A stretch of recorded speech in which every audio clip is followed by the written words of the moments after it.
તમે તમારા ઘરમાં જોયેલું હશે કે કોઈને બી ડાયરિયા એટલે કે ઝાડા થઈ જાય તો એક લોપેરેમાઇડ કરીને દવા આપવામાં આવતી હોય છે જે બહુ ખતરનાક નીકળી શકે છે. કઈ રીતે? ડાયરિયા કેમ થાય છે કે જ્યારે તમારા આંતરડાની અંદર ઇન્ફેક્શન થતું હોય છે, પોઈઝનિંગ થતું હોય છે, ત્યારે કુદરતનું એક મિકેનિઝમ છે કે ઇન્ફેક્શનને ઝાડા વાટે બહાર નીકાળે છે. પણ લોપેરેમાઇડ દવા તમારા આંતરડાની જે મૂવમેન્ટ હોય છે એને સ્લગિશ કરે છે, એટલે તમારા ડાયરિયા તો ઓછા થઈ જાય છે પણ એ ટોક્સિન્સ આંતરડાની અંદર રહે છે અને એનાથી ઇન્ફેક્શન થવાના અને કોક વખત જીવલેણ બી બની શકતી હોય છે. માટે ડોક્ટરનો કન્સલ્ટ કર્યા વગર ક્યારેય બી લોપેરેમાઇડ ના લેવી જોઈએ. બીજી દવા છે ઓફ્લોક્સ ઓઝેડ. ઘણા બધા પેશન્ટો એવા છે કે થોડા બી ડાયરિયા થાય તો ઓફ્લોક્સ ઓઝેડનો એક ડોઝ લઈ લેતા હોય છે.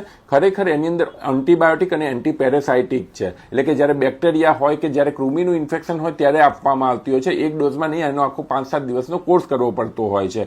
અગેન મોટાભાગના ડાયરિયા વાયરલ ડાયરિયા હોય છે, માટે એ બી લેવી એક હાનિકારક હોય છે. આ બધી દવાનો જ્યારે મિસયુઝ થાય છે ત્યાં તો કાં તો એનું રેઝિસ્ટન્સ આવે છે, કાં તો એની આડઅસરો તમને વધુ હેરાન કરે છે. માટે આવી બંને દવા લેતા પહેલા તમે તમારા ડોક્ટરનો જરૂરથી કન્સલ્ટ કરજો અને રીલ એવા લોકોને શેર કરજો કે જે લોકો આ દવાઓ કોમનલી યુઝ કરતા હોય. Thank you.